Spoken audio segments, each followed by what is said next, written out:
million! Omonxon! 3 million! Qayoqqa bunaqa qildi? Nima bilmayman shunaqa qilishni, lekin hammaylar. Voy, va! Voy, bular shuning ozgina qoldi, va! No! Omonxon 3 million! Bo'ldi do'stlar! Voy, bular! Ichim kirib ketdi. Va bilasizlarmi, nimaga men 3 million omonishini bunaqa bir oddiyroq qilib nishonladim? Kimdir shu haqida o'ylab ko'rdimi? Qani qolgan blogerlar, Omonxon bitta o'zing etsan deb chatga yozishyapti-da. Bu nishonlash emas 3 million obunachi. 3 million bunaqa nishonlamaydi. 3 million obunachini yaqinda fan stresi qilamiz.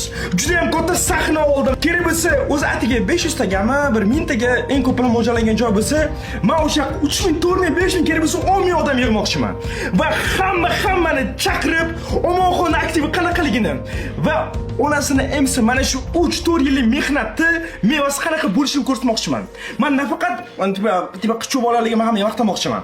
Men rostdan ham o'zbek mediasida hech qanaqa katta pulsiz va shunchaki mehnat va harakat orqasidan shunaqangi bir katta marralarga erishish mumkinligini o'zim uchun va o'zbek yoshlar uchun isbotlamoqchiman. Prosta ko'zinglarning oldida bitta bo'lish shu narsaga yashayapti.